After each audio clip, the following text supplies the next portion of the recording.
Good evening, everybody. Kevin J. Johnston here. This is the Real Estate and Money Show that plays every single Thursday night at 9 p.m. Eastern Time. And tonight we're going to talk about your credit score and how to protect your credit score, how to not harm yourself, I think is more importantly what the credit score thing is all about for tonight's show. I mean, I really want to make sure that we're delving deeply into what is both right and wrong with the FICO score system that we have in Canada and the United States. I'm sure many of you have gone out to apply for loans at some point in the past, and you've probably been denied at some point in the past. I think all of us have at some point.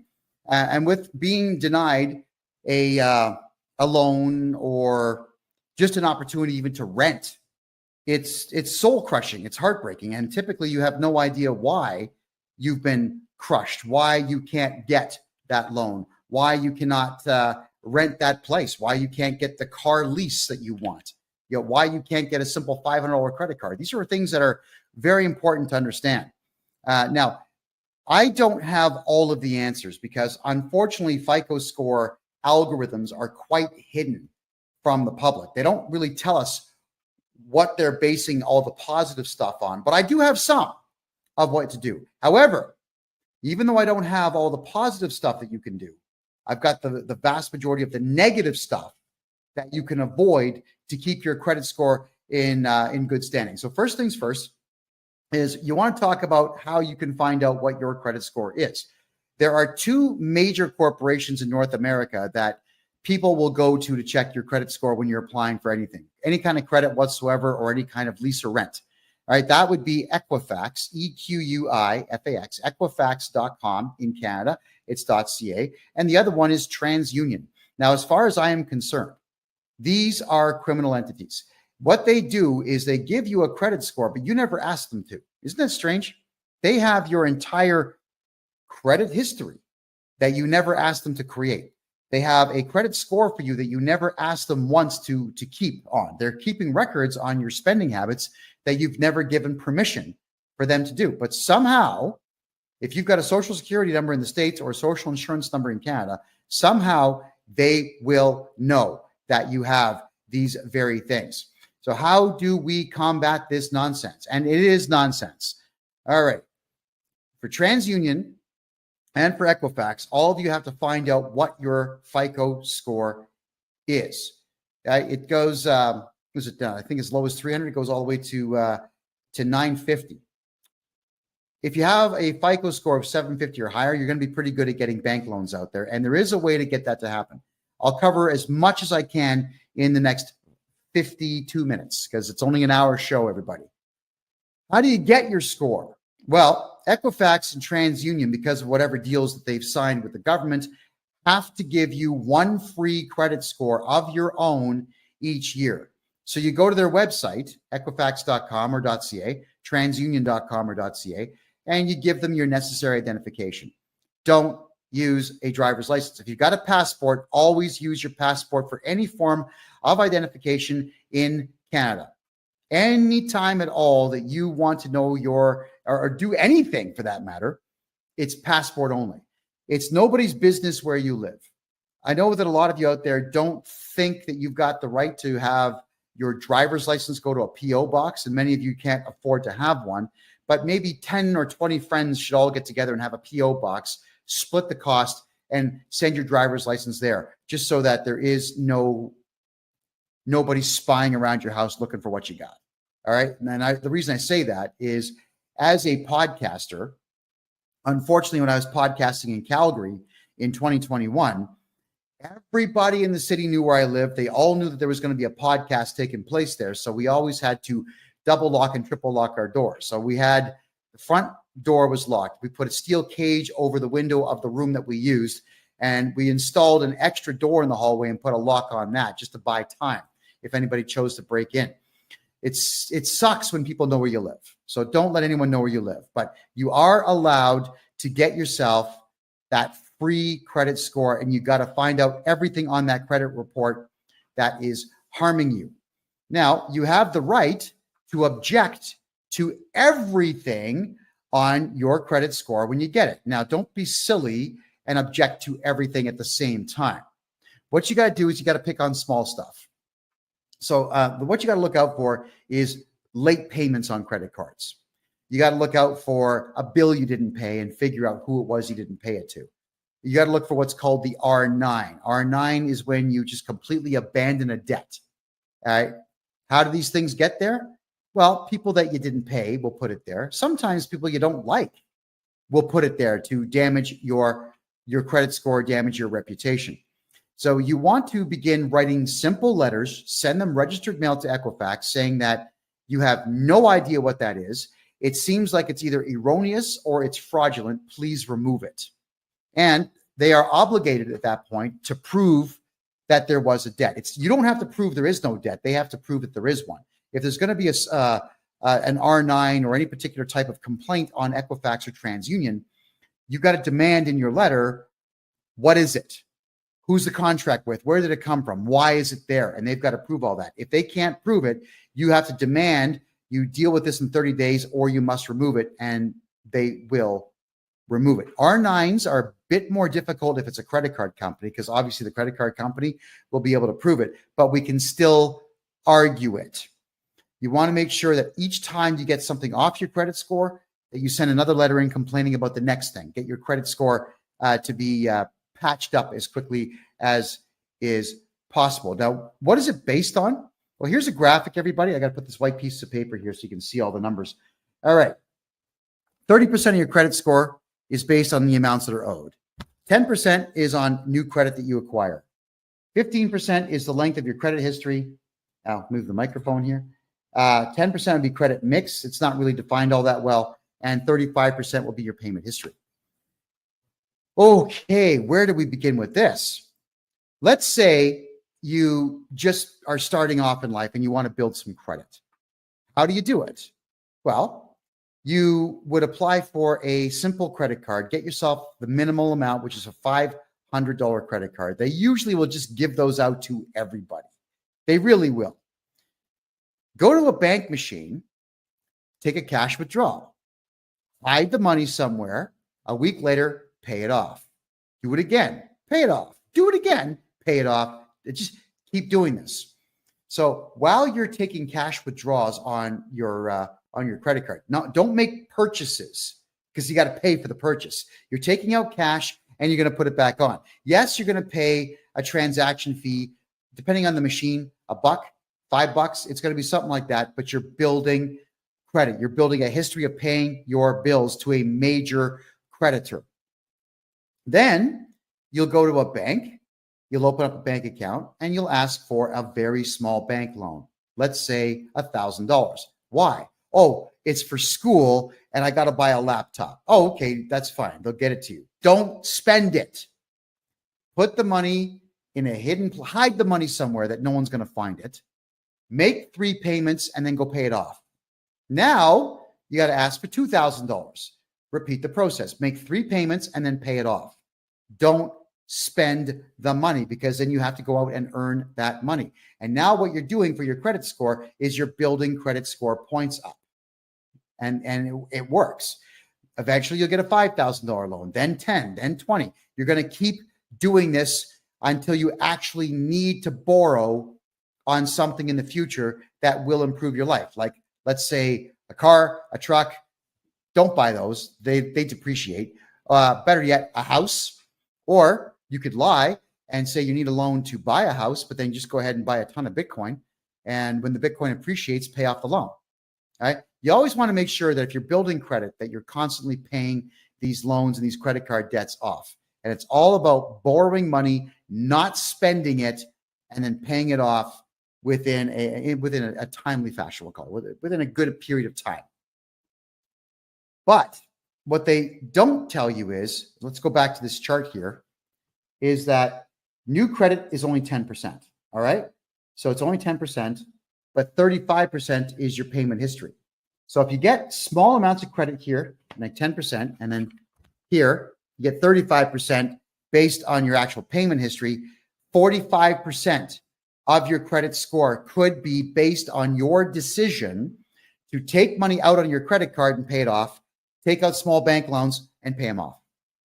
Amazing, isn't it? 45% of your FICO score is based on you gaming the system. Hey, I wish they told us that. They should teach us this in school, but they don't, because they want you in debt. I want everybody watching this show to make money, get bank loans, and be out of debt. That's what I want. So I'm telling you that you got to pay attention to the fact that 45% of your FICO score is going to be based on you borrowing money and paying it off. You do it forever, for your entire life, starting from the day you become an adult till the day you die. Keep building the FICO score. Now, why would you want to do this for your entire adult life? Well, you didn't hear this from me, but let's say by the time you're 60 years of age, you've had enough of society, you've had enough of human beings, you've had enough of working, you've had enough of everything. Let's say you've got a really good FICO score, like an 820. You could walk into a bank at that point and say, hey, I got an 820, you know, I've got no R9s, I'm really good with my credit. You could take a bank loan for, let's say, 300, 350, and then go to, I don't know, Vietnam, Thailand, and live like a king.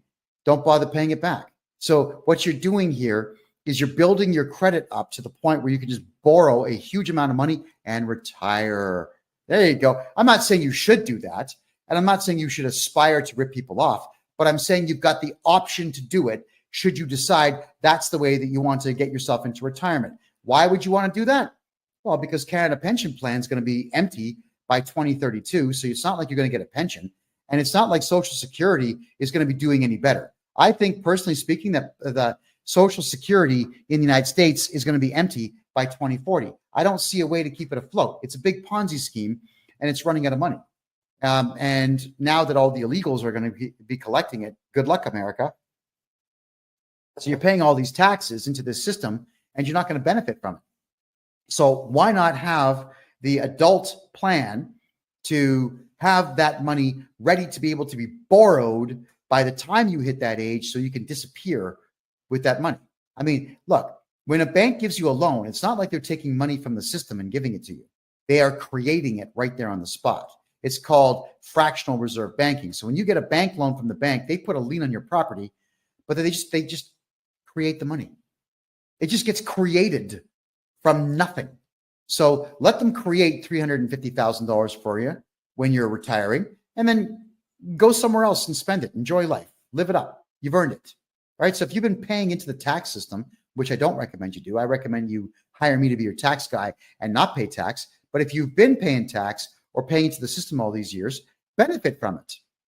Benefit from it. Start planning for your retirement now by keeping your FICO score as high as you possibly can. So getting back to the FICO score, this one here, let's address the 15% of the length of your credit history. All right. Your FICO score, if you keep your FICO score in good standing through your entire adult life, if you start doing it when you're 18, by the time you get to 60, 15% of your FICO score is going to be based on the fact that you had good credit for 42 years. So keep your credit good in that time as best as you possibly can.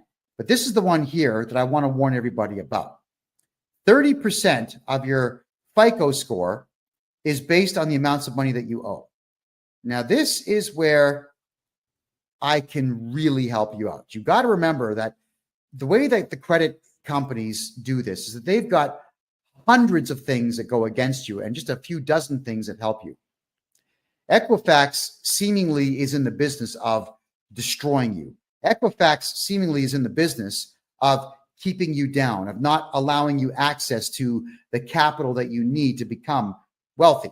That's what it seems like they're doing, which again, in my opinion, makes them criminals. But it's not like I can walk in there and just shut the company down, but I can tell you how to combat them. Knowing that 35% of your FICO score is going to be based on bad debt that you carry, here is the way to protect yourself. Let's start with basic rudimentary stuff. If you get a cell phone plan, doesn't matter with who. In the States, you got all of them. AT&T, you got Verizon, you've got Virgin, you got them all. In Canada, there's not as many. You've got Fido, Bell, Rogers. I think Cogeco just got bought by Rogers.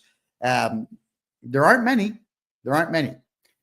It doesn't matter if you pay your cell phone bill on time for your entire adult life. That does not increase your credit score, which means that your cell phone bill should never be in your name, because I'll tell you why, is because there's a good chance at some point you're just going to forget about your bill. You're just going to forget. You didn't pay it. They report you to the credit agency, and now you've lost some FICO points. That sucks. How do you come back? Oh, let's have with this one. Let's just say they don't tell you about your roaming fee. And this has been happening with a lot of Canadian accounts. You go to Italy or you go to Germany and your phone gets turned on for just a brief second by accident. And all of a sudden, boom, $1,500 worth of roaming fees, just like that. Crazy. And if you don't pay it or you argue it, they just tag your credit score. So you can never put your cell phone in your real name, ever. You can't really do that with Bell and Rogers and the big boys because they want to see identification. But you can do it through a corporation. That is correct. You take your corporate documents in. You say, "Hi, my name is, here are the corporate documents. We want to get a corporate cell phone plan." Then they'll say, "Well, we want to secure it against you personally." I'm saying, you tell them, no, it's for the corporation. If you guys shut down this phone, we can't do business. I'm not going to secure it personally. And if you argue enough and just decide, okay, you know what, leave, then go to another cell phone dealer. They're all over the place. How many times have you seen foreigners that own cell phone shops? They'll find a plan. Somebody will do the deal. Just keep doing it until you find someone to do the deal. Make sure your cell phone plan is never in your name, ever. Okay? You get that? Doesn't matter if you're paying on time. It doesn't help your FICO score. But if you miss one bill, it hurts your FICO score. So your cell phone has got to be in that name or a company name, which you could also do. Let's say you're renting a place and you've got to pay utilities. If you've opened a corporation specifically to keep your name off of bills, then what you would do is get the internet bill and the gas bill and the electric bill and the water bill all put into, yes, you guessed it, a corporation. All of it. Even if the corporation's not making money, who cares? If you skip on a bill, it doesn't matter. They're going to bill the corporation. Just as long as your name is not listed as the director of the corporation, everything's going to be fine. Now, I do corporate courses on this. And if you want to get involved, come January 1st of next year, we're going to have a subscription-based website where for $25 a month, I'll be doing 1 or 2 shows a month that are private to members only to learn this stuff. But this is the general synopsis of how to protect your FICO score. The other thing is, if you don't want to go through the expense of registering a corporation, even if you buy a house, you can jump on the phone with all the utility companies, say, "Hi, I'm John Smith, Arnold Schwarzenegger, Richard Pryor. I'm somebody. We need the gas bill hooked up." In most provinces in Canada and about half of the states in the United States, they don't ask for identification or even clarification. They say, "Yeah, no problem. We'll send someone out. We'll get you all hooked up." Ta-da. So now the bill is in someone else's name. Why? Because if you pay your gas bill on time for 45 years, it doesn't positively benefit your FICO score. If you pay the water bill, it doesn't benefit your FICO score. If you pay your internet bill on time, it doesn't benefit your FICO score. Nothing benefits your FICO score when it comes to household utilities, but it can hurt you. So let's really go down the rabbit hole here. And I'm sure all of you have maybe heard of Text Now. It allows you to have a separate phone number on your cell phone plan. All right. So you get a Text Now phone number, and that's the one that you would use for all of the bills on your house, especially if you're renting. If you're buying, it's great. I mean, do the same thing. Have the bills in a fictitious character's name and have them phone your alternate cell phone number looking for payment on the bills, because you're going to miss a bill. That's just how life works, guys. You get sick, you get in a car accident, you're going to not pay some bills. You don't want your FICO score dropping because you are incapacitated. Maybe you live with some friends and they skip out and they don't pay the bill. You got to catch up because your friends are jerks. Yeah, maybe you got a boyfriend, girlfriend, whatever it is. You guys break up. Someone doesn't pay the bill. If it's not in your name, it doesn't matter. Also, what you can do is, let's say, for argument's sake, if your gas bill, your electric bill, your whatever bills you got for your house are not in your name and you're behind on things, you can call them up and say, yeah, hey, it's John Smith. I need you to disconnect the gas and the water and everything else. I'm moving out of this house that I'm renting. No problem. They'll cut everything off. Tell them to send the final bill to your email address or text it to your phone. They will. And then you get rid of that particular Text Now phone number. And 2 days later, you get yourself another Text Now phone number or another one of the like Hush phone number. Any of these phone numbers that are voice over IPs, call them up saying, different voice. Hey, what's up? I'm Ricky Savage Michelson, and I got to get some bills. I just moved into this rental house. And the process starts all over. So you can actually get away with not paying between 3 and 4 months worth of bills, and you get a new name attached to the same residence that you are living in, and it doesn't hurt your FICO score. Right? It doesn't hurt your FICO score. If you're not going to pay bills, it doesn't hurt your FICO score. Now, I'm not encouraging all of you to not pay bills if you don't have to. I'm telling you that I understand with our rotten economy in North America right now and the severe lack of money in the money supply right now, that these are the options that you have to give yourself. So FICO score, protect it by making sure the house bills are not within it. If at all, if you can avoid anything, if you can avoid using your real name on anything, you have to avoid using your real name wherever you possibly can. The driver's license is usually where you all get screwed. When you use a driver's license as identification and it's got your home address on it, whoever wants to harm your FICO score can do it.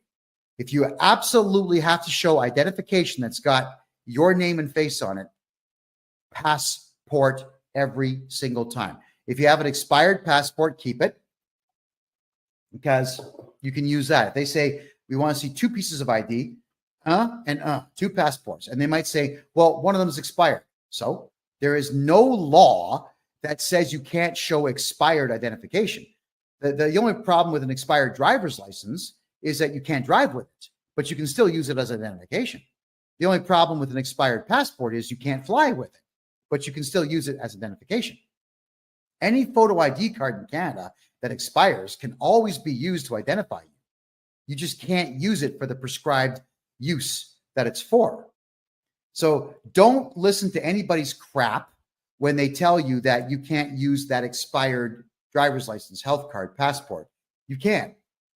It doesn't have to be updated to be valid. It's still valid.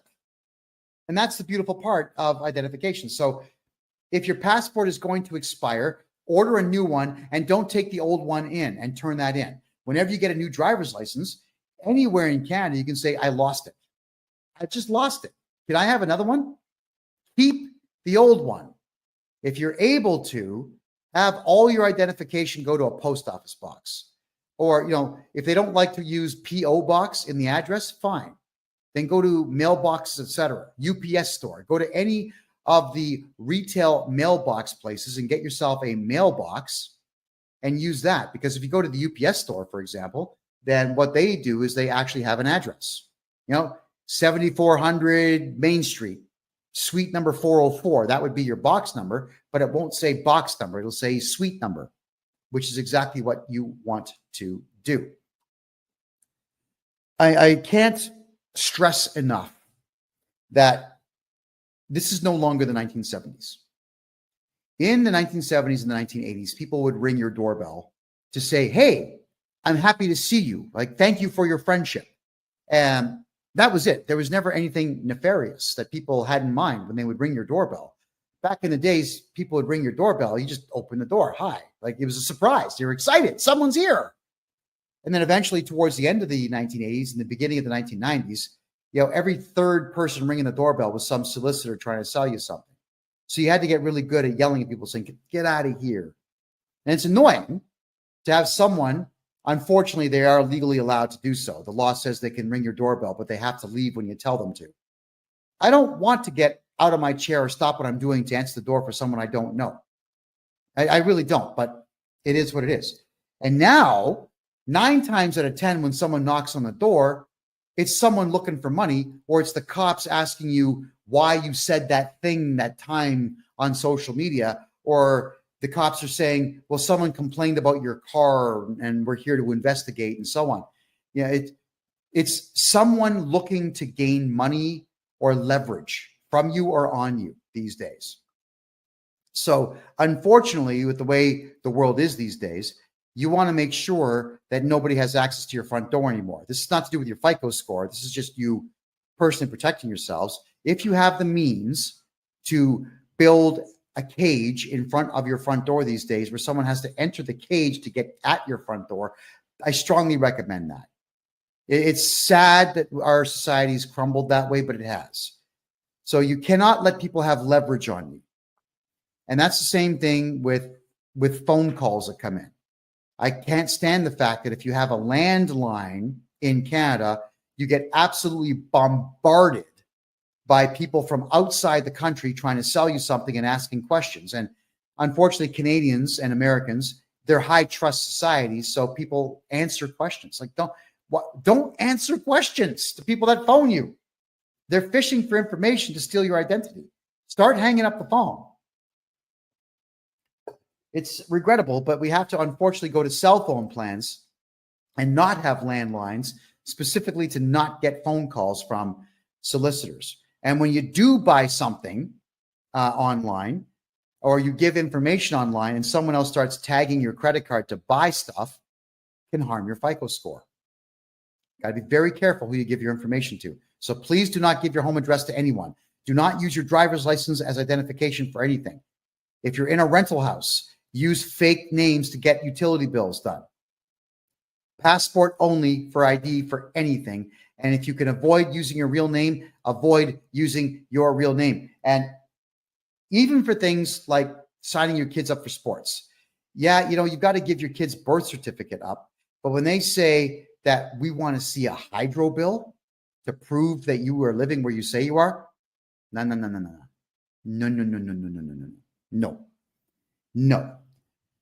I want all of you to change how you think. Everybody out there, you have to assume everyone out there is a scumbag and everyone out there is going to try to steal from you. And like, I went through this nonsense in the province of Ontario with the Ontario Lacrosse Association, run by 2 very animalistic savages who were harming children. And I exposed them in the book I wrote, Lacrosse is Dead, which is free on my website, by the way. And in there, what they would say is that if you were going to sign your child up to play lacrosse in my hometown, Mississauga, that you had to prove you lived in Mississauga. Why? What does it matter? What if you lived on the border in the next town over called Oakville? But to play in Oakville, you had to go 24 kilometers that way instead of 1 kilometer that way. Why would you want to waste time and fuel? Why do you have to prove this? So all of you, when you know in advance that you may have to show a bill to prove that your kid goes there, get an affidavit done instead. Write up an affidavit. Hi, my name is, I'm of this age, and this is to certify that I live in the province of Ontario and the city of Mississauga in the community of Arundel, Meadowvale, Cooksville, Heartland, whatever. I live in the city of Toronto in Scarborough. You don't have to give your address, because if you're swearing this in and having an affidavit stamped in Canada and the United States, it's just like you testified in court. They've got no choice but to accept it. And if they don't, you can do what? File a lawsuit. That is correct. The problem with the Ontario Lacrosse Association, and again, it's all in my book, is that they were taking the birth certificates and they were taking your home address and they were selling the information. They were selling your information to others. Okay. So I'm turning my Wi-Fi on, everybody. I think I'm getting some complaints that my mouth is not synced with my audio. So tell me if it gets any better there on TikTok, please. Yeah, they were selling the information. So at any given point, your FICO score can be affected by the fact that your information is being sold to others, because you never know what is going to get done with the information. You just absolutely never know. So please use affidavits when you want to tell someone, I live in a city, and don't put your home address on it. We all have to protect ourselves. So getting back to the FICO score pie chart here. All right, let's go through it again. 35%, you can see right there, 35% of it is based on your payment history. So keep that going. 15% right here is based on your length of credit history. So the older you get, the higher the score will go if you keep your credit score in good standing. 10% is based on new credit. And 30% in the red here is based on debts that you owe. And then the 10% credit mix, this would be, were you successful in getting a bank loan? If yes, how many times? Were you successful in getting a mortgage? If so, how much and how long ago, and so on. Do not apply for loans on what's called a hard credit check unless you've already done your own soft credit check. Here's the difference between the two. A soft credit check is not you applying for something. It's you checking out your own credit score. Every time your credit gets searched by somebody, it hurts your credit score, which is why you need to get your free credit score checked from Equifax and from TransUnion. You have no choice. You just have to do these things, everyone. Why do you have to do them? It's because you need to know who is trying to rip you off and who's trying to hurt you. When you get your credit score from them, you need to also look and see how many hard credit checks that there were. Because with the use of an affidavit and a letter to Equifax, you can actually write a letter to Equifax and TransUnion and tell them, hey, someone did a hard credit check and I did not authorize that. They will actually have to produce a signature showing that you authorized that credit check to be done. And if they can't produce that signature, which you probably didn't do, they have to remove that hard credit check. So a hard credit check is you asking for credit from a bank or credit from a financial institution or credit from anyone who involves themselves in lending money or a financial institution. You don't want hard credit checks there, right? The soft credit check is something that banks will do once a year on you just to see what your credit score is so they can adjust your bank rates up and down. It's criminal that they do it, but they do it. And the soft ones, they don't show up. So we got ourselves a troll. I just have to get rid of the troll, folks. Give me a second here. There you go. And blocked. There you go. Okay. So thank you for that. So you want to make sure that you are not letting them do the hard credit checks. The soft credit checks, they will do. The soft credit checks do not show up on your account. Be very careful how many hard credit checks that you yourself go for. If you go to get a bank loan, they'll do a hard credit check. If you don't get the bank loan, that shows up on your credit score, which is why you always have to start off with small bank loans. They might even ask you, do you have any collateral? Yeah, I've got this watch. I've got this gold bar, like whatever you have. You may have to actually let the bank hold on to things for you. Keeping in mind, if the bank loses it, they've got to compensate you 100% plus whatever other fees you demand from them.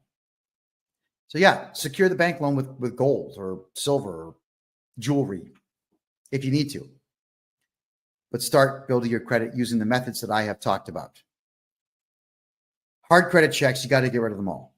You have to be in constant watch of your credit score and eliminate as much as you possibly can using everything at your disposal. And I've given you a gold here tonight, everybody. So I'd like everyone watching the show tonight to go to Equifax and TransUnion and request your free credit score. And they will send it to you. And look at everything on there and start to comprehend how easy it is for someone to harm your credit score. So if there's any questions that anybody has, I'll go right ahead and I'll take those questions now. Throw them in the chat room here. This is to do with your FICO score, everybody. It's to do with credit scores. You want to make sure that your credit scores stay intact. Oh my God, we got trolls here tonight. I thought we got rid of all these guys. Oh man. There we go. Confirm. Sorry, guys. Occasionally we get trolls coming in here that like to badmouth me. There's a propensity for, we'll say, non-conservatives to not appreciate the fact that I'm teaching people that the conservative way of doing business and living life tends to be the more successful of the two. So for the profanity that sometimes show up in the chats, I do humbly apologize to all of you. FICO scores themselves, I've been asked many times if it's possible to remove yourself completely from the FICO score. You know, we did have a friend of mine. I helped him write a lawsuit against Equifax because what they were doing was they were interfering with his capacity to live life the way that he wanted to. He served them, but he didn't pursue it. I actually was very curious to know what the judge would have said about a FICO score company keeping your FICO score without your permission to have even opened up your FICO score account in the first place. Okay, so Nada says, renewing a mortgage, and I'm not comfortable showing my bank accounts as proof of pension income. Nada, if you wanted to, you can get a hold of me on my website, kevinjjohnston.com, and you could, I can give you the contact information of a mortgage broker who can get you into a private lending situation where you don't have to show that to anybody. Because the private lenders, they're not going to check your credit rating. They're not even going to check your income. They're just going to ask if you can secure the loan somehow, which of course would be the house that you're borrowing against. And there you go. It's probably going to be 1% above prime, but at least you'll get it guaranteed without having to prove anything to anyone. And that's what the banks do. You see, Canada has asset-based lending, which is why the economy is garbage. If you don't have $1 million, you can't borrow $1 million. That's the insanity of Canada's banking system. Whereas in the United States, everything is capital-based banking. So you go into the bank with a really good idea and they'll give you money because they're hoping to make money off of you. And American banks are really, really, really good at writing off debt and selling debt to others. All right. So that is why it's so difficult to get things done in Canada. So if you're having a difficult time getting credit in Canada, it is because the system in Canada works against you. It really does work against you. And you need to combat that by taking the advice that I've given you on tonight's show. The other thing, and this is another one, they don't talk about this, but the Canada Revenue Agency will report your lack of cooperation with them to the credit companies, Equifax and TransUnion, which is why you got to come to me to get your taxes fixed. I know that you don't want to pay taxes. I get it. And technically, it's actually illegal to collect taxes, technically, but you're not going to win that argument. If you're going to pull the free man on the land stuff, the sovereign citizen stuff, you're going to lose. So what we got to do is make sure your taxes are done properly. I can get you back a fortune. Look, if I was to redo your taxes and get you back everything you paid over the last 10 years, that's not going to affect your FICO score negatively. But if you don't do your taxes for 10 straight years and you ignore them for 10 straight years, you better believe that will affect your FICO score. When we do all your taxes at one time and we find out that you don't owe money, it's going to increase the FICO score a little bit, but not much. It's not like the CRA is going to report to the credit agencies saying, oh, yeah, now he did his taxes, remove that, please. That's not what they do. That's why you have to be in constant contact with Equifax and TransUnion to be able to reverse the damage that's being done on your credit score. So to be able to remove yourself from the whole credit score thing is not something that I have pursued yet, but I'm sure at some point we're going to be able to figure that out. I'm sure there's case law somewhere in the world where that has been done. And if anybody out there knows the case law, send it to me and I'll read it and I'll interpret it and then I'll get another interpretation on it and then we will talk about it on this show. So everyone, FICO scores, very important. And for the next 15 minutes, what I will do is I'm going to recap what I've talked about in the last 45 minutes. So for those who are joining us late here, you'll get a chance to hear what I have to say on this. And with your FICO score, it is based on the following factors. So let me just bring the let's see here, and bring the chart back up for you. So right off the hop, 35% of it is going to be payment history. Your payment history is 35% of your FICO score, which is why you want to make sure that when you're borrowing money, you're not buying stuff. You're borrowing money for the sole purposes of building up your credit, because 10% is based on new credit that you get. So 45% of your credit score, everybody, is based on you acquiring some credit and keeping it in good standing, which is absolutely what all of you should be doing. Get what I was saying earlier in the show is you go to your bank machine with your credit card, get a credit card for $500 on it, take money out, hold on to it, pay it off a week later. Take more money out on the credit card, cash advance, pay it off, cash advance, pay it off. If you do this every week, that's 52 positive FICO score increases per year on just that one credit card. So once you've done that, you could apply for another credit card. So get a Visa and a MasterCard, both with $500 on them, and do the same thing, like Visa, MasterCard. Go to the bank machine, pull the cash. So if you have 2 credit cards, then that's 104 positive influences that you can have on your FICO score. Isn't that incredible? So after a year of doing that, as I said earlier in the show, you go and get a bank loan for a small amount of money, $1,000. Tell them you're buying a laptop for school. Keep the money in your room, hide it, make 3 payments, pay off the loan early. And meanwhile, while you're doing this, you're playing the credit card game. Then get a loan for $2,000. Make 3 payments, pay it off. Don't spend the money. Never spend the money. You're just taking it out for the purposes of putting it right back in and building your FICO score. Just keep getting bank loans so long as you've been building credit slowly. And then eventually you'll have yourself in a position where you could get a mortgage in the future. And let's just say you do get a mortgage in the future and you pay it off in good time and good standing and whatnot. And you keep your FICO score over 800 points. By the time you get to your 60s or 70s, you can get yourself a very big unsecured loan and just keep the money. And that's your retirement plan. So your retirement plan should not be Canada pension plan. It should not be Social Security in the States. It's going to be empty by the time anybody my age gets to retirement age to collect on it. You're never going to collect on it. Build a good FICO score. Take the money, take a loan out when you get older, pocket the dough. Pocket the dough. It's yours. That's why I'm encouraging all of you to build credit and keep it in good standing.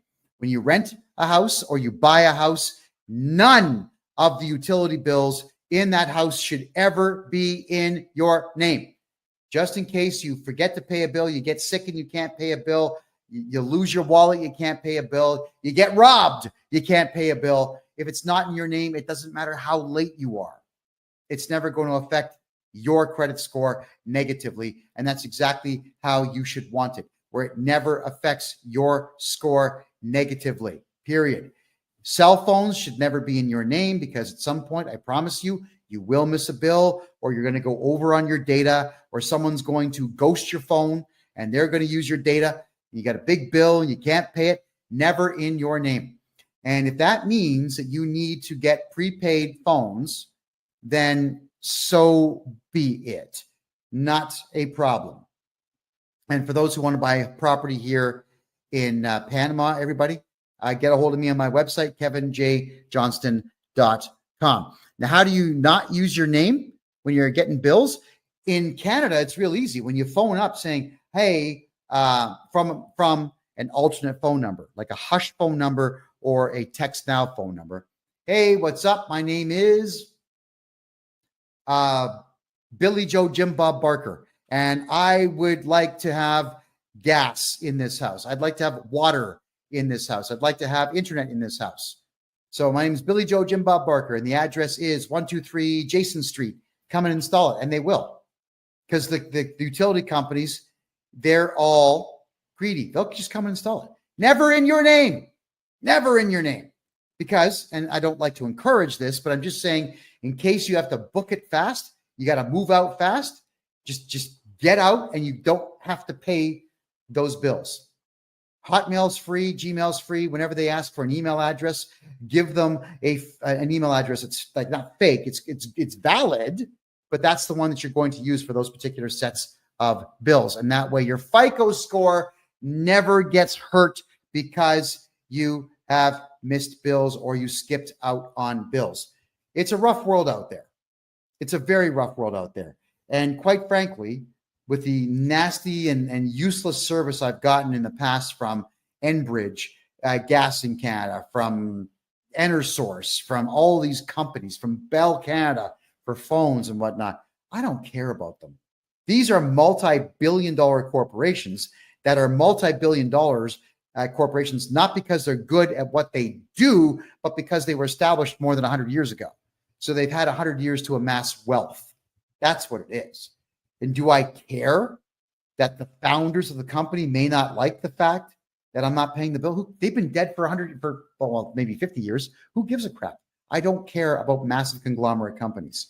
My job is I help the little guy. I've been doing that for a very long time. And I help people retain their tax dollars, get their tax dollars back, not pay taxes and not pay bills that are going to interfere with their FICO score and their credit score in the future. And Shooker, if you haven't done your taxes in 10 years, it's okay. Get a hold of me. I'll get them all done for you at one time, and you're not going to pay a penny to the CRA. That's a promise. Get a hold of me, and we'll get them done. My name, KevinJJohnston.com. Let's wipe out your tax bill. And in fact, I prefer it when someone hasn't done their taxes for 10 years because I can get that tax return done in about 3 days. You're going to owe no money. It's going into the CRA, and that'll be the end of it. All right. So that's how it all works. Awesome. Okay. Next here, I'm just having a quick look at the questions now. All right. Moon Goddess is asking, shouldn't credit scores be irrelevant since financial institutions go into our QV accounts that are all caps? That's free man stuff, Moon Goddess, and that stuff may work if you are an absolute expert in it, but for the most part, it doesn't work, and I wouldn't count on that. What I would do is play their game in their arena, keep your FICO score as high as you possibly can, and you're going to be just fine. All right, stay away from the free man on the land, people. Okay, guys, they're going to hurt you, not help you. That's the big problem with the free man on the land stuff is you've got individuals who think they've got some magical solution, and they don't, using magic words, like sprinkling fairy dust on your paperwork and it goes away. It's not how it works. Do it my way. My way is I know the law. I've studied tax law for 40 years and criminal law for 20 years and civil law for 20 years. I know what I'm doing. We use the law and the rules of the land against them. Do it that way. How do you become a millionaire farmer? Not in Canada. But if you are a farmer and you contact me, the Canada Revenue Agency expects farms to lose money for at least a decade. So I can make sure your farm loses money and you don't pay tax. At least I can do that for you. So maybe on the years where you make 400 or 500 grand on a harvest, you can keep it all instead of paying tax. You know, that's the part I don't get is farmers feed entire cities. It's true. They do. So why would you want to put farmers in a position where they can't feed cities? I can't stand the idea of farmers being taxed. I actually think out of the one profession in the entire country that should be completely tax exempt, it would be farmers who sell to Canadian distributors to make sure that Canadians eat. I honestly do believe that, which is why if you are a farmer or you work in a farm or you know farmers, tell them to stay away from the company called FBC. It stands for Farm Business Consulting. They are crooked as hell, and they have absolutely destroyed hundreds of farms all over the country by over-reporting earnings that farmers are making. They really are a disgusting bunch of people. They suck at what they do. What they are is that they're franchise holders in taxes. They're not actually accountants, and they suck at what they do. So yeah, that's my personal view on farms. And whenever farmers contact me to do their taxes, I absolutely make sure they pay zero taxes. I do about 4 times the amount of work on a farmer that I would do on a regular account, because I want to make sure that farmer stays in business. If anybody ever wonders if I'm lying to you or not, just understand the fact that when Stalin caged everybody into the Ukraine and took over all of the farms and then shut them down, what happened? Between 6 and 10 million Russians and Ukrainians starved to death. That's what happens when there's no farms. People die. So I want to make sure, and I'll be petitioning the government at some point in the future to completely keep farmers from having to pay tax. And so long as they're growing, then they should not be taxed. If they are selling anything, I don't care what it is, cucumbers, wheat, beef, they should not be paying tax on any of it. And what's really bizarre too is that there is farm fuel. So you can buy diesel fuel to run farm equipment at a much lesser price. It's probably like half. I don't know the exact amount, but it's about half of what you would pay at the pump. And then what they'll do is they put this purple dye inside of it so that if you fill your tank with it to drive around, like your pickup truck or your diesel-powered Mercedes or whatever else, sometimes you get pulled over by losers, and they are losers. These supposed traffic guys, like in the province of Ontario in Canada, they're called MTO, right? And they're the guys who couldn't pass the psychological exams to become cops. So instead, they sit in these cars that have sirens on the top and cherries, and they'll pull you over saying, well, I work with the MTO, and I'm going to take your license plate. And they actually will go inside your gas tank and pull it out and see if the gas is purple. And if it's purple, they'll write you this massive $1,000 fine for using farm fuel for your vehicle. So how do you beat that? 2 gas tanks. That's what you do. You have 1 gas tank, which is the main one, partition it, put some regular gasoline into it that you never burn, and have a secondary fuel tank in there and use farm fuel. There you go. There's some help for you right there. All right. So keep in mind, everyone, you got to protect that FICO score. Rewatch this show, which is going to repeat all weekend now on Rumble. Just type in freedomreport.ca to watch the repeat. I'd like all of you to take the advice that I'm giving you here to make sure that you build credit and you hold on to credit so you can use your good credit score in your 60s and 70s to take out massive bank loans and never pay them back and retire with the bank's money. Because if anybody out there screws the banks in Canada or the United States, I'm a happy guy, because that's all the banks do out there is rip we, the small guy and gal, off on an absolute regular basis. That's crazy. My name is Kevin J. Johnston. Thank you very much for being here. This is the Real Estate and Money Show, where we talk about real estate, money, investment, gold, silver, and taxes. And we do it every Thursday at 9 p.m. Eastern Time. I want to say thank you all for being here. I can't wait to see you again next week, which we will do at freedomreport.ca. Have a great night.